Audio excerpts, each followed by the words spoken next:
prevenir viruela del mono, que en los últimos días hemos hablado sobre ella y que... El viruela gate. ¿Eh? El viruela gate. Sí, sí. Definitivamente no, pero que los que no somos, también, fíjate que el doctor decía... No, que el doctor decía que las poblaciones de más alto riesgo son los envejecientes y también los recién nacidos, es decir, que hay que prestarle mucha atención. Homosexuales, recién nacidos y envejecientes. Sí, pero ellos en una forma secuencial, ¿me entiendes? Producto de lo otro, porque ellos... Yo creo que el problema del caso de los homosexuales, lo que se está tratando de evitar es el estigma que se creó con el SIDA. Donde cuando la enfermedad surge básicamente dentro de los grupos homosexuales y se creó una especie de fobia en contra de los homosexuales que llevó inclusive, ¿usted recuerda las expresiones de Reagan y de Nancy Reagan con respecto a los homosexuales, que era un castigo de Dios, que cosas por el estilo? Y yo creo que se está tratando de evitar eso.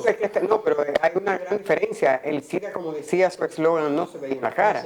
Esta sí se ve. Sí, no, a lo que yo me refiero es lo siguiente, que si nosotros comenzamos a enfatizar el problema de que es básicamente los grupos homosexuales, se puede estigmatizar, porque nosotros tenemos un problema enfrentando el problema de la homosexualidad, si es un problema. O sea el hecho de que esto es un país de moralidad judaico-cristiana y que se estigmatiza la homosexualidad, crea muchísimos problemas de tipo social. Así es. Ustedes saben que estamos el día de hoy, 16 de agosto, estamos conmemorando el 159 aniversario de la gesta de la restauración en la República Dominicana, pero justamente el día de hoy el señor presidente de la República, el licenciado Luis Abinader, a las 7 de la noche hará una locución en la que uno se imagina, por eso estamos aquí para un poquito proyectar qué va a decir el licenciado Luis Abinader en este discurso. Sabemos que definitivamente hará una valoración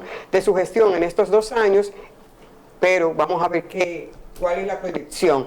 Tenemos con nosotros aquí a nuestro analista político, JC Malone, que va a compartir con nosotros esta dinámica en esta parte del programa. Y Malone, ¿qué tú piensas? ¿Cuáles son esas grandes luces, esas grandes sombras que tienen estos 2 años de la gestión del presidente Luis Abinader?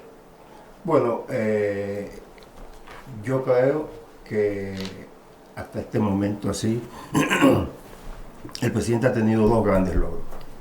2 años, 2 grandes logros. El primero fue el manejo de la pandemia.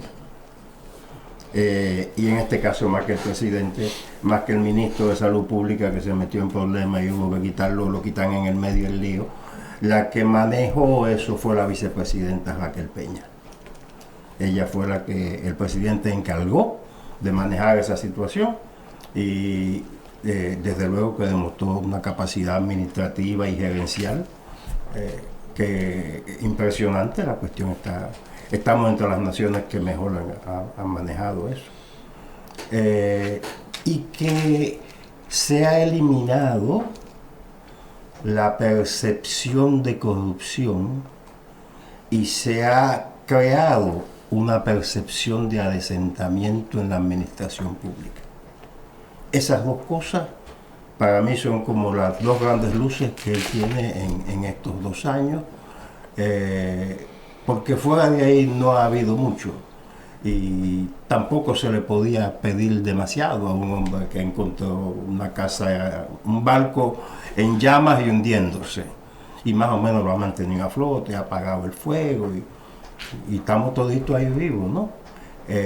Y también hay que reconocer, porque no debemos ser mezquinos, que ciertamente la administración pasada dejó una infraestructura, no solo gerencial, sino física, que fue sobre la cual la presente administración pudo tener su logro, porque él no llegó a un lugar en el vacío. Es decir, hubo un trabajo de base que él aprovechó magnífico y la nación se ha beneficiado de ello. Pero, Marlon, pero las administraciones pasadas del gobierno del PLD, uno de los logros fue la macroeconomía y la estabilidad, no fue como usted dice, le dejó las puertas abiertas para que trillara el camino. El problema fue el único, la corrupción, como usted señala, pero había estabilidad, había producción en ese momento. O sea, de manera, lo que quiero decirle, que lo oí decirle ahora, como que el gobierno pasado le dejaron el terreno no lo digo con esa palabra, no muy propicio para volar.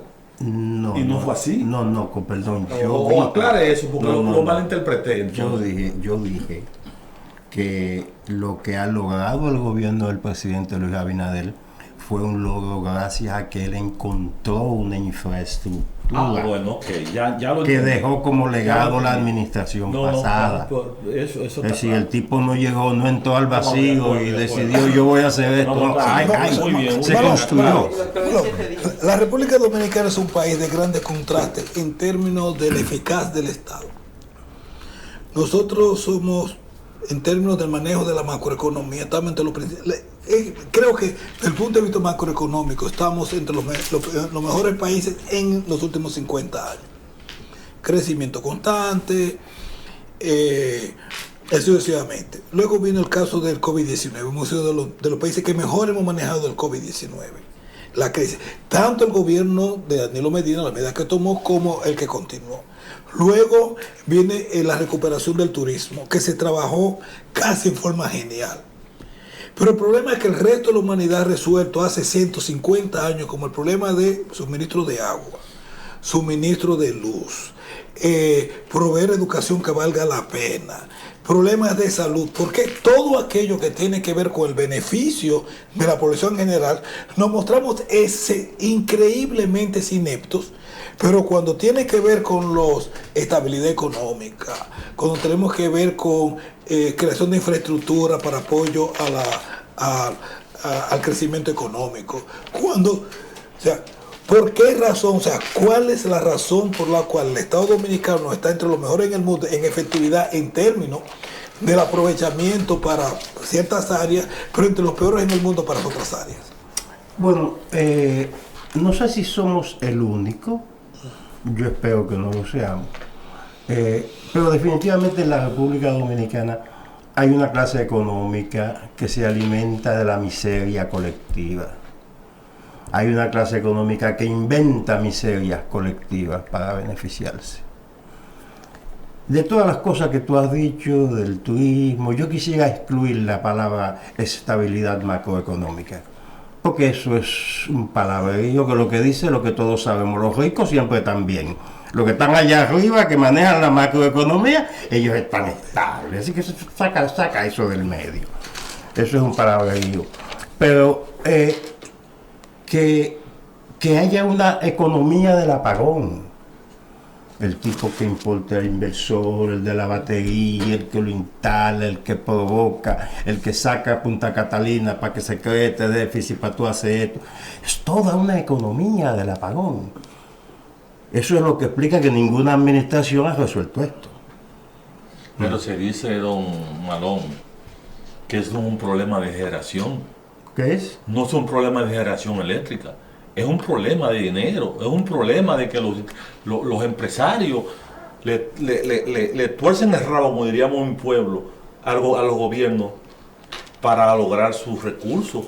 Hay generación, pero hay generación. Sí, la economía. Usted no puede conocer que no se ha invertido en la generación eléctrica. No, pero ya no estamos hablando de inversión en generación, estamos hablando de resolver un problema. Estamos hablando de que en el siglo XXI usted no tenga que sufrir 12, y 14 y 16 horas de apagón como lo sufrió su padre, su abuelo y su abuela cuando ella era nieta. Bueno, no, porque en ese tiempo gobernaba el jefe y no se podía jugar con ese tipo de cosas. Malón, ahora en este tiempo que estuve allá en República Dominicana me di cuenta que también hay una economía del agua. En algunos sectores que cierran realmente la toma de agua porque hay un negocio de venta de camiones de agua. Somos dos países. Sí. Aquella famosa y maravillosa estabilidad macroeconómica con las grandes torres y las supercarreteras, que toda esa plata se queda ahí arriba, entre esas torres, y toda la plata de hacer la supercarretera, de hacer esto, todo eso queda ahí arriba. Entonces, Esa es la nación que vive la estabilidad macroeconómica. Entonces tenemos la nación de la inestabilidad y la miseria microeconómica. Y convivimos en el mismo espacio, eso es todo. Son 3 naciones. Está Haití de aquel lado, entonces lo que están los de allá arriba ahora empujándonos a los de abajo a que odiemos a los haitianos porque ellos van a destruir la patria. Y ellos son los que están trayendo a los haitianos para no emplear al dominicano y economizarse unos pesos. Son 2 naciones. Maloney, ¿y cuál es tu valoración que debe incluir en este discurso que dará el señor presidente a partir de las 7 de la noche hoy en Santiago? ¿Cuáles son esos elementos claves que tú entiendes debe integrar el presidente en este discurso? Se ha hablado mucho de cambios en la administración pública. Los cambios que hayan, si hay, van a decir algunas cosas. Lo que yo le podría poner más atención a este discurso es la reelección va o no va. Eso es lo que el señor presidente va a decir esta noche, aunque no utilice esas palabras. Pero la forma como si él está vendiendo el pasado, sus logros en estos 2 años como un camino a seguir, ya sabemos que el tipo va a echar el pleito. Pero si no conecta esas 2 cosas y nos ofrece como una narrativa que continúe, entonces parece como que él le va a entregar la antorcha a otro. Eso es lo que yo estaría esperando esta noche, ver qué se define. ¿Usted cree, Malón, que con este escenario que viven los dominicanos, la reelección podría ser un éxito cuando tenemos, por ejemplo, una factura eléctrica en el cielo, cuando tenemos más de un 30% en los productos de inflación, ¿no?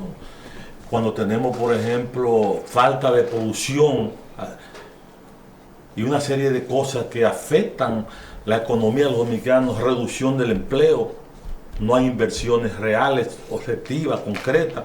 ¿Usted cree que favorece el panorama político a Luis Abinader para él ratificar el poder?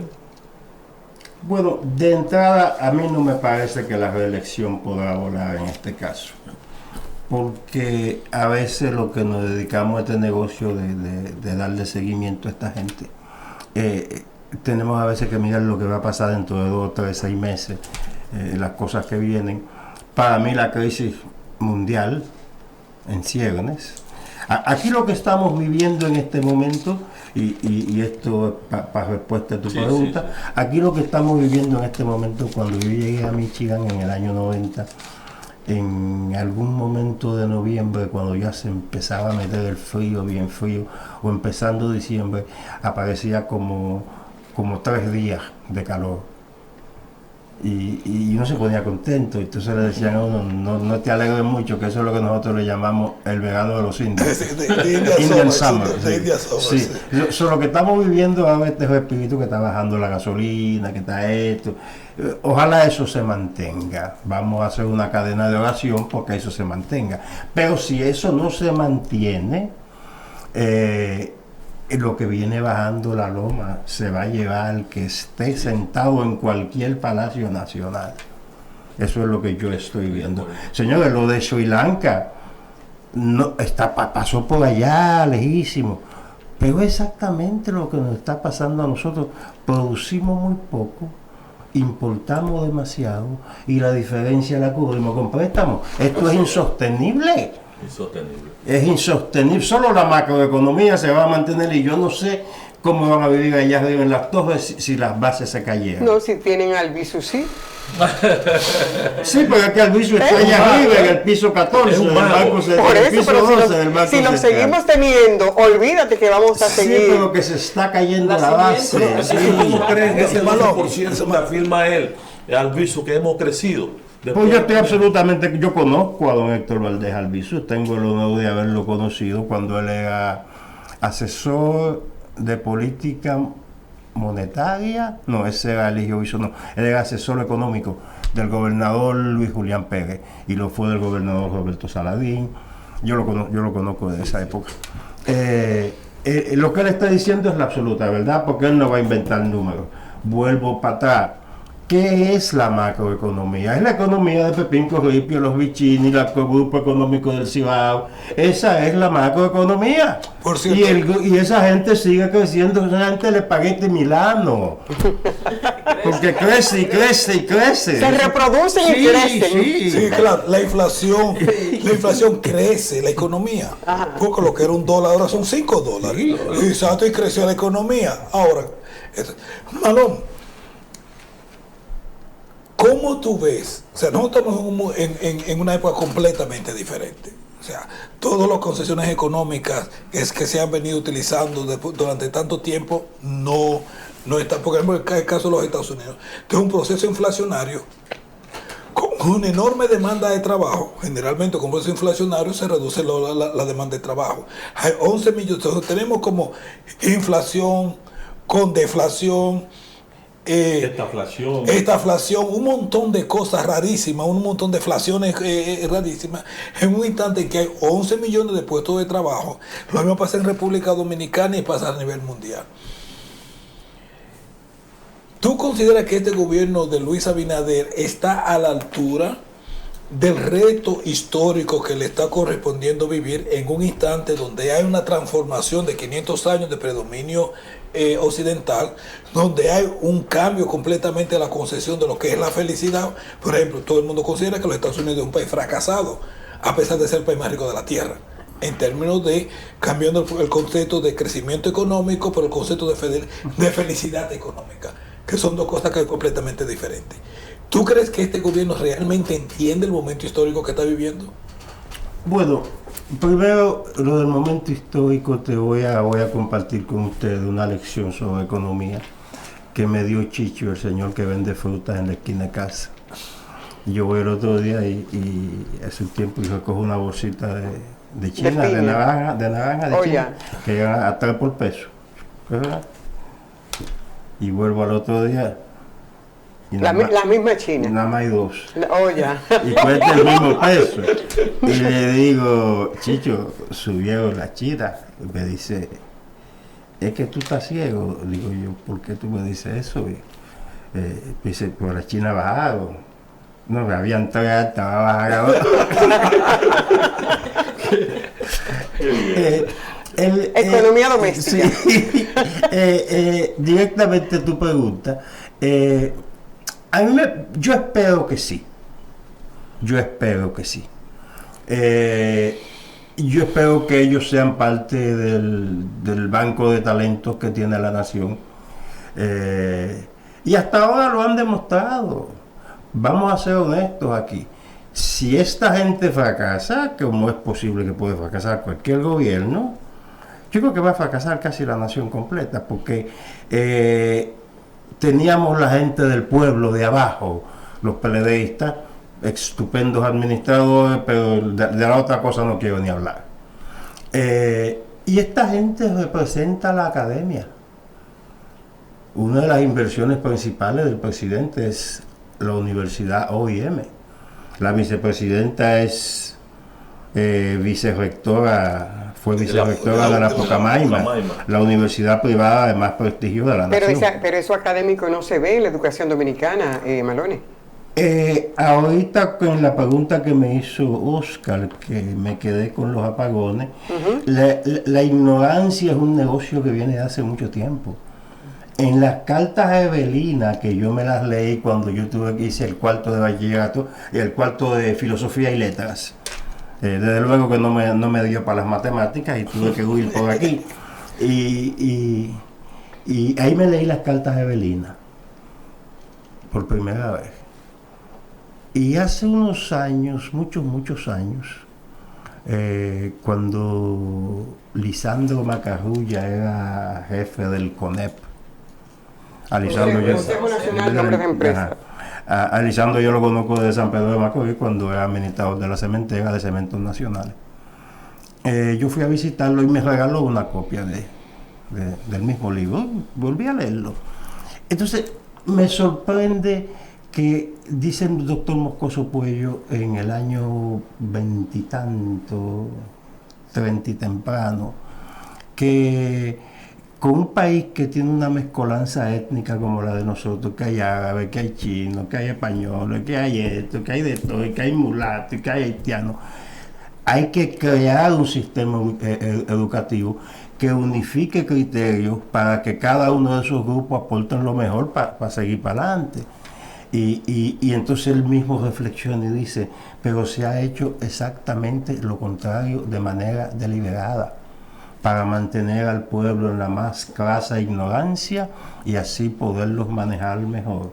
Francisco Moscoso Puello, médico, no es político, no es sociólogo, un médico mirando desde la esquina en la década del 30. Creo que eso responde a tu pregunta sobre la educación. Porque nosotros tenemos educativamente un poema, que es lo que se va a demostrar con el futuro de esta administración. Hay un grupo de familias en Santo Domingo que son ricas, que se hicieron ricas con universidades. Entre ellas la del presidente, la familia Jacín en mi pueblo, los Jafuy, creo yo, lo que son los de Unive. Hay un grupo de familias que se ha hecho una plata alucinante, graduando profesionales. Pero señores, la materia prima del profesional es el bachiller. Y de acuerdo con los índices educativos mundiales, nosotros tenemos el peor bachiller del planeta. Entonces, del peor bachiller del planeta, esta gente que no se educó bien, de algún modo, en esta universidad lo han vuelto esta generación de profesionales analfabetos que tenemos. Tenemos cosas muy nuestras que podemos exhibir con un cierto orgullo. Marlon, el gobierno de Luis Abinader en estos 2 años, y desde que comenzó, trató de tomar algunas medidas positivas que entendían ellos que eran positivas y que iban por lo menos a resolver el problema económico y que iban a garantizar a la población un mayor crecimiento que favorezca al pueblo, como por ejemplo dejó atrás el alza de la tarifa eléctrica, que ellos entendían que era favorable en un momento determinado para la recaudación, dejó atrás la proposición del pacto eléctrico, dejó atrás reculó, mejor dicho, pospuso la pieza sobre el fideicomiso en un momento determinado, aunque luego la apoyó cuando entendió que le favorecía. El fideicomiso también lo dejó atrás sobre el plan Punta Catalina. También dio marcha atrás en relación a la reforma fiscal. ¿A qué usted atribuye que el gobierno, después que la población cuestiona todos estos eventos, todas estas situaciones, eche para atrás? ¿Debilidad o que está en lo correcto? Yo creo que el gobierno tiene una situación, tiene que mantener un equilibrio muy precario entre la macroeconomía, la estabilidad macroeconómica y la inestabilidad microeconómica, por lo que estábamos hablando ahorita de que si las simientes del edificio se quiebran, si hay un desorden allá abajo, el señor que vive en el penthouse no va a poder bajar con su familia, porque a los de allá abajo se están matando. Entonces, lo que tiene que hacer el gobierno que es pararse en algún momento en el piso 10 o 12, dependiendo, en la mitad del edificio, y tratar de suavizar la cosa. Porque todo lo que tú me has dicho que has desmontado, que el gobierno ha desmontado, básicamente mucho más gasolina para el fuego para garantizar la estabilidad macroeconómica. Porque es para eso, para garantizar la estabilidad macroeconómica, la microeconómica, que recen. Ahí tienen a la Virgen, fueron ayer al Estadio Olímpico, se la llevamos. Marlon, yo hice un ejercicio preguntándole a varias personas sobre qué opinaban de estos 2 años del gobierno de Abinader, y hubo muchas respuestas, y dentro de ellas hay una que dice que en realidad es mucho allante y poco movimiento, cree que una de las características del gobierno es mentir y desacreditar, con una falsa lucha contra la corrupción. Bueno, estoy de acuerdo en parte, en principio.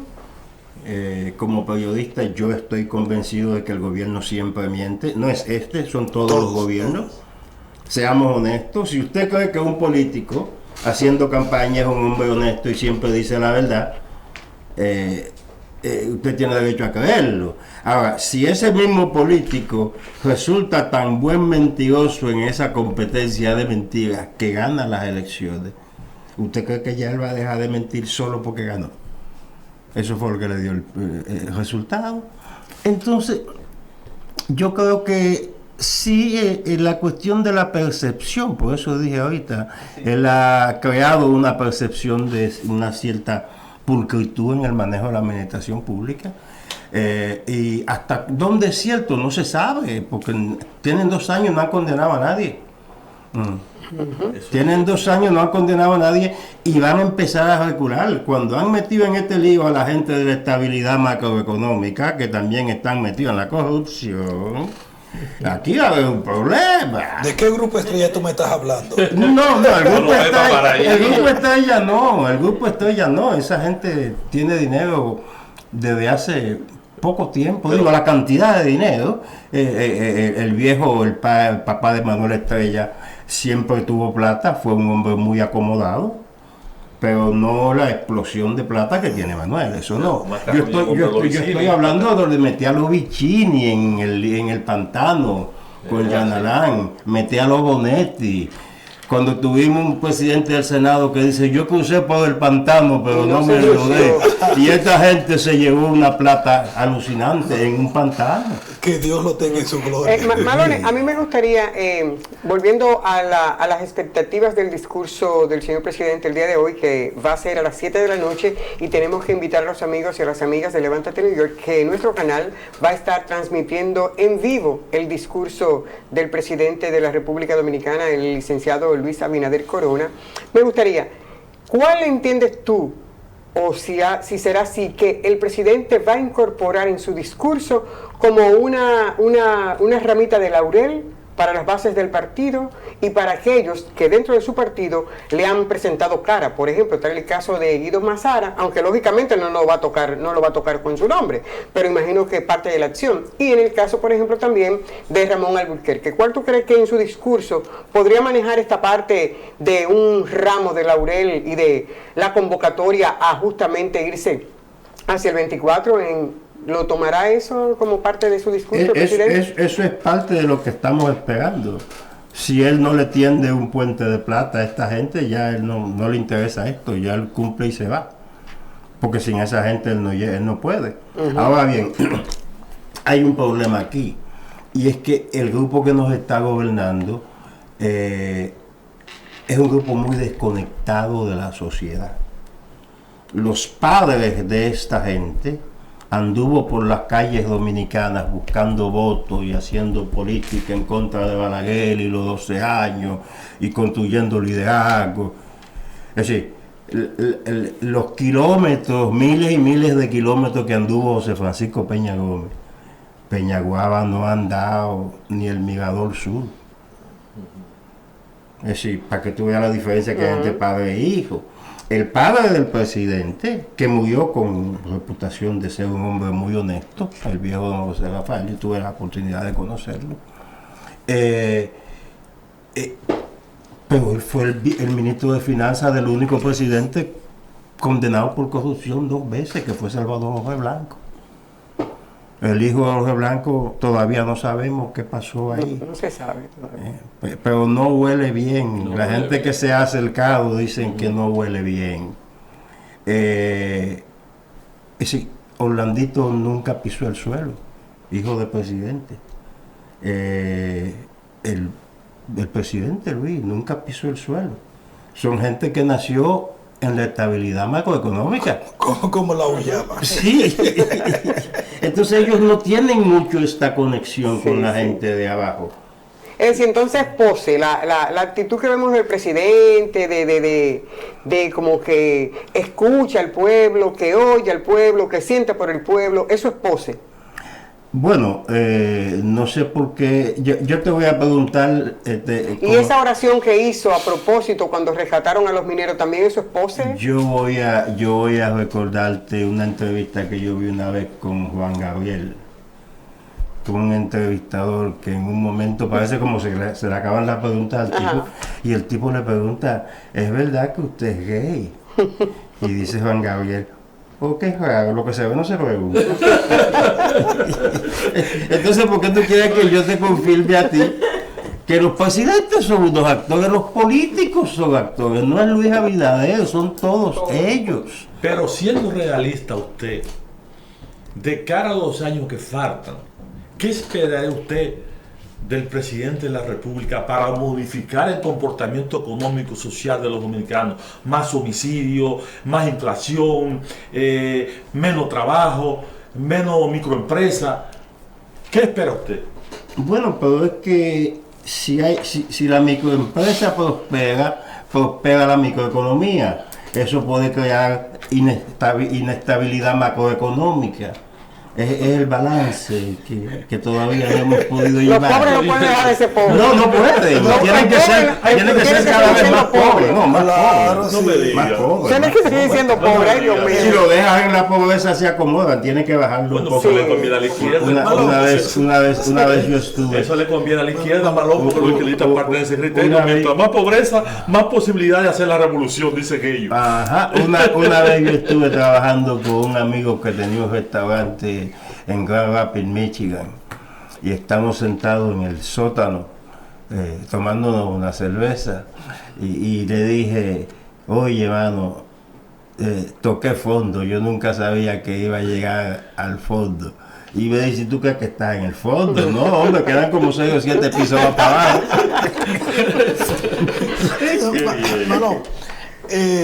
República Dominicana se ha caracterizado por ser uno de los países en Latinoamérica de tener una posición más vertical pro-norteamericana en el continente. Tanto la firma del Acuerdo de Brasil sobre los ministros de defensa, el alejamiento de China con respecto al puerto de Manzanillo y todo eso que dejó el gobierno pasado, y como la renuncia a tener relaciones económicas con Rusia en estos instantes. ¿Cómo nosotros analizaríamos desde el punto de vista de lo cual sería el país entre los próximos 15, 10 años, viendo lo que pasa a nivel internacional, cómo esa política externa de este gobierno podría afectar el futuro a corto y a mediano plazo de la República Dominicana?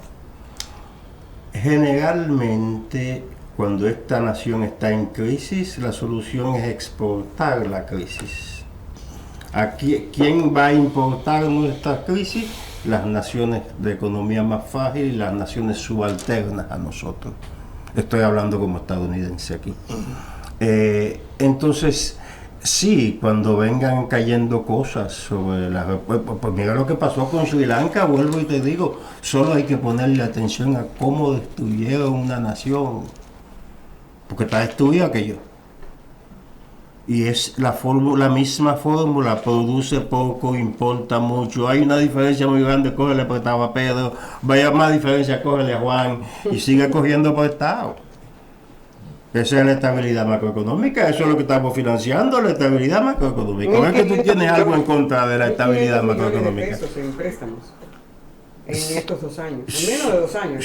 Sí, pero yo creo que sí, con el objetivo de la estabilidad macroeconómica. Claro. El tipo, 1.500 millones, te estoy hablando de 24 meses, es como cerca de 500, más de 500 más o menos al año, más o menos. como 600 al año. Y solo en 2 años. Bueno, en esta dinámica, señores, recuerden ustedes que vamos a estar en vivo transmitiendo el discurso del presidente de la Nación Dominicana, el licenciado Luis Abinader, a partir de las 7 de la noche, justamente en el marco del 159 aniversario de la gesta de la restauración de nuestra amada República Dominicana. Agradecer la participación de todos ustedes el día de hoy.